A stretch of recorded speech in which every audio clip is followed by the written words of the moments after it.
Une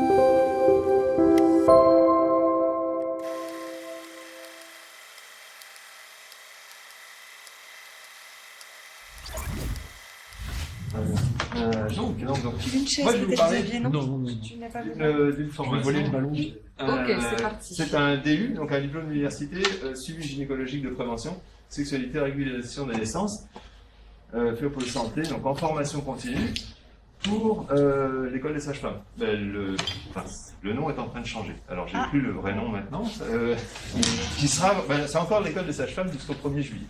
Voilà. Donc c'est une formation qui s'adresse à qui est faite en 2 sessions de présentiel, donc de 2 fois 25 heures, en gros 2 semaines, et s'intercale des sessions en distanciel pour cette formation. Donc on a en gros 40 heures de formation à distance. Voilà. Grosso modo, 20 heures pour la première session. Ensuite, il se voit en présentiel pour tout un apport théorique qui se fait à distance. Ensuite, une présence de 3 jours et demi à l'université pour pratiquer ce qui a été vu. Et puis, même chose pour la deuxième session, donc 20 heures à distance, puis présentiel de 3 jours et demi. Dedans viennent s'intercaler des heures de stage qu'elles peuvent faire, de vacations. Voilà. Il y a en gros 7 vacations attendues dans cette formation. Donc, l'hybridation, alors, évidemment, on ne parle pas d'hybridation. Là, en l'occurrence, ce n'était pas des mises à niveau ou quoi que ce soit. On est vraiment sur l'hybridation. L'objectif était à la fois de réduire le nombre de sessions présentielles. Il y avait avant 4 sessions présentielles, ce qui empêchait en fait des sages-femmes, principalement des libérales, de se déplacer, de venir un petit peu partout en France. 4 fois, c'était trop. Donc il fallait réduire ça. Et donc ça permettait aux sages-femmes libérales de s'investir dans leur formation quand elles le souhaitaient. C'était ça aussi un des objectifs.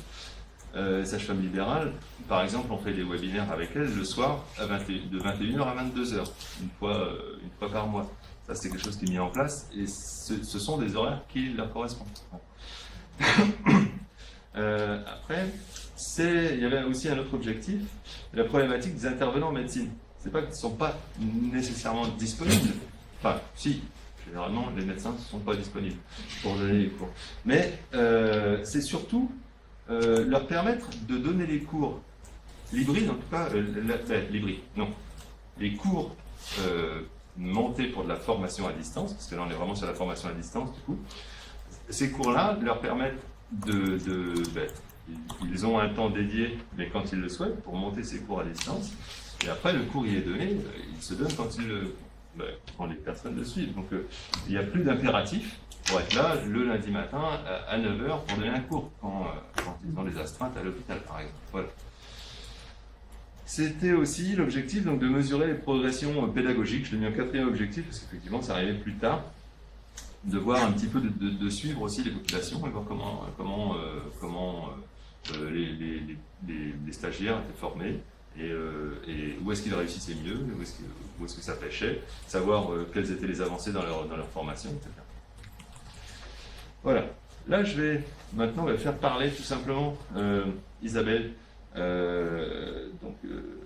J'ai mangé son nom maintenant, Isabelle Pollard, qui était la sage-femme, l'enseignante sage-femme, qui a monté ce DU-là à distance, qui n'est plus là aujourd'hui. On verra peut-être à un moment donné. Mais donc, on avait fait une petite courte présentation un petit peu du DU et de ce qui venait autour du DU, donc pour l'hybridation.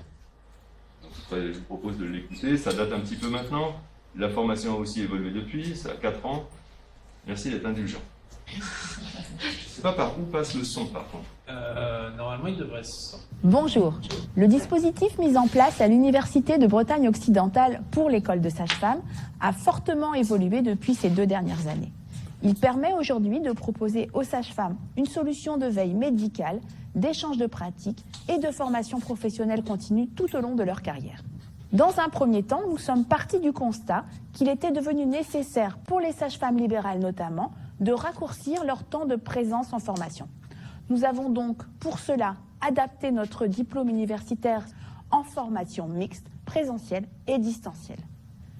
Dans sa partie théorique à distance, cette formation utilise les outils communs aux plateformes Moodle, des fichiers et podcasts de cours, des documents, des forums thématiques, des évaluations en ligne et des cas cliniques. L'équipe pédagogique est bien évidemment très réactive pour répondre aux questions des professionnels en formation. Cette adaptation relativement simple nous a permis un meilleur suivi des stagiaires inscrits, de leur progression et surtout de doubler nos effectifs dès la première année. Nous bloquons donc les inscriptions à 80 professionnels par an. Ce succès est en partie attribuable au second volet du dispositif, constitué à la fois d'un centre de ressources et d'une communauté de pratique. Cette communauté est animée par une équipe de référents et menée par le gynécologue Teddy Linet, qui intervient également dans le diplôme universitaire. Donc bienvenue sur le centre de ressources. On retrouve nos chapitres habituels, gynécologie, contraception, la boîte à outils. Vous retrouvez les forums d'archivage dans lesquels on va avoir les questions qui ont été anciennement posées, classées en fonction de la thématique, les bibliographies, le gynécopédia, qui est une sorte de Wikipédia, donc des livres, les tests, où il y a essentiellement les cas cliniques de la semaine, les modes diaporama et les vidéos mises en ligne sur le centre de ressources. Merci Teddy. Donc, fin 2017, la communauté compte près de 700 abonnés, avec un rythme de croissance annuelle de 11% pour un taux de renouvellement de 44%. Nous observons que 14% des abonnés se connectent au moins une fois par jour et un tiers se connectent de manière hebdomadaire. Pour compléter ce dispositif, des formations courtes sous forme de webinaires d'1 heure sont organisées mensuellement le soir sur des thématiques choisies par les membres de la communauté de pratique. Voilà, on va avoir peut-être un petit taux de FSH qui sera un tout petit peu élevé, mais il ne sera pas évocateur d'une grossesse. L'ensemble du dispositif permet une réflexivité sur les pratiques, un travail collectif et un échange entre praticiens, chaque jour de plus en plus nombreux.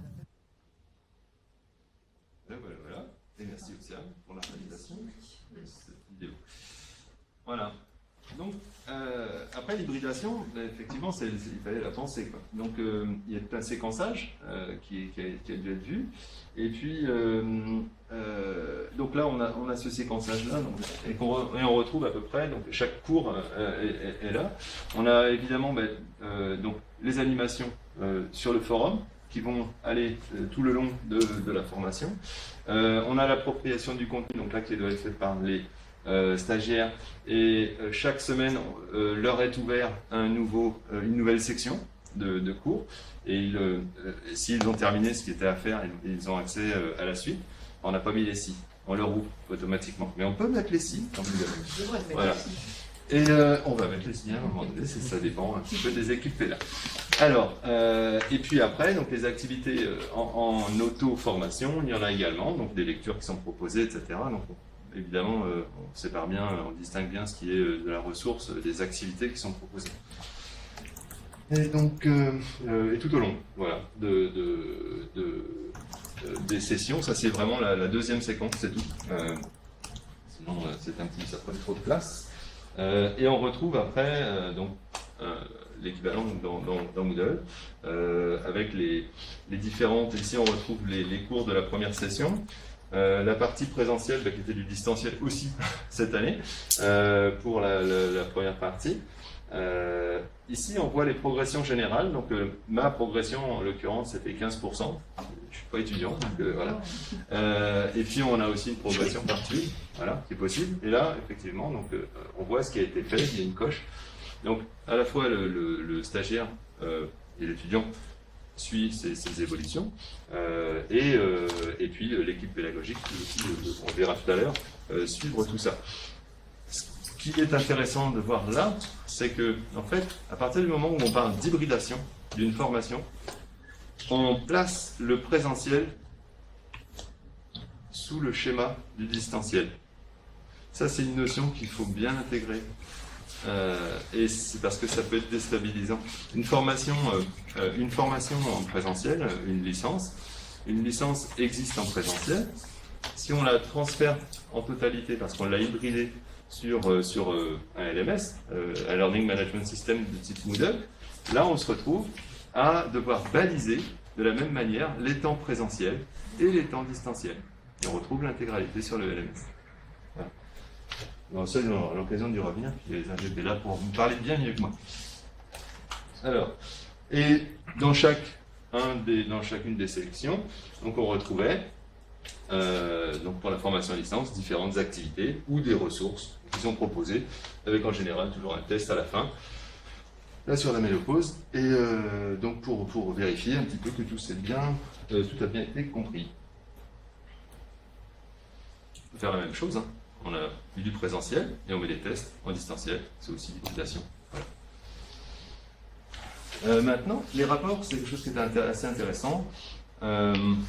Donc, où là, on peut voir ce que chacun a réalisé. Donc, l'ensemble des stagiaires sont là. Et puis, on voit que là, c'est terminé. Là, il n'y a pas eu de tentative pour un tel. Donc, il y a plusieurs types de rapports. Ça, c'est Moodle en propose énormément. Ça, c'est très volumineux pour le début de suivi gynéco. Parce qu'ils ont énormément d'activités. Et donc, on arrive très facilement, par contre, à voir ce qui a été réalisé, ce qui n'a pas été vu, et essayer de comprendre le pourquoi. Voilà. Je fais assez vite, mais voilà. Il y a 3 impératifs, je pense.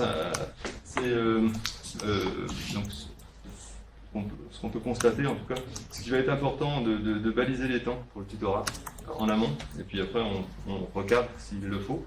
On a eu là à le faire, ça fait maintenant...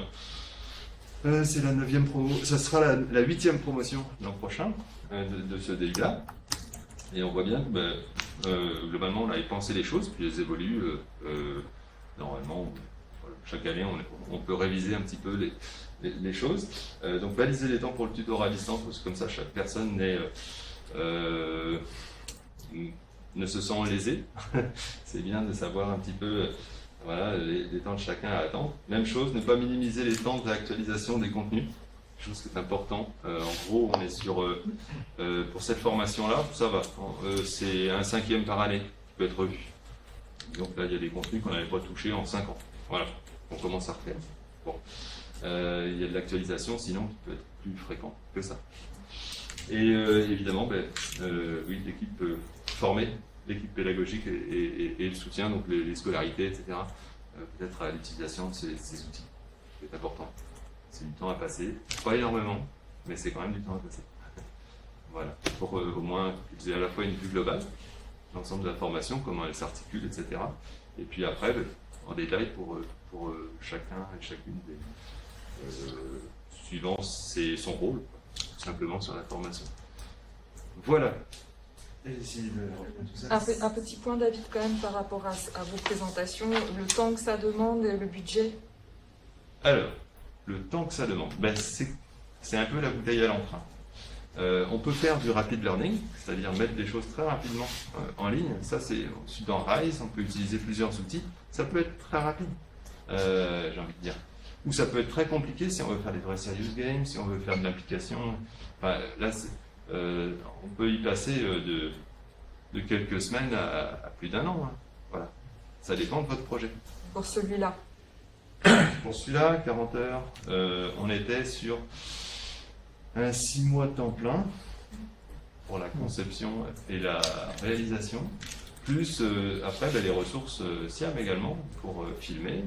Il y a eu à peu près 2 semaines qui ont été consacrées à filmer, prendre du temps pour les podcasts. Donc ça, c'est aussi du temps des enseignants. Pour venir ici et faire les enregistrements. Voilà, ça a été fait. Enfin, il y a beaucoup de choses qui ont été faites maintenant. Il y a donc plusieurs années. On ne ferait peut-être pas la même chose aujourd'hui. Voilà. Là, on a refait des contenus, ça n'a rien à voir. Et les temps passés ne sont plus les mêmes non plus. C'est-à-dire C'est beaucoup moins long. Parce que les outils sont différents. Parce que les outils sont différents. Parce que on commence aussi à accepter le fait d'avoir avant tout du contenu. Et les solutions qui sont proposées sont beaucoup plus pratiques, quoi. Voilà. Voilà. Je posais la question par rapport à, tu disais baliser le temps pour le tutorat, donc ça fait quoi, 5 ans que vous avez lancé la formation? Non, oui, c'est la 8e. 4 ans. Oui, c'est ça. Et ça a évolué comment? Est-ce que le tutorat est plus présent aujourd'hui ou moins? Je dirais ça prend plus de place dans la formation ou pas Non. C'est équivalent, voire moins même.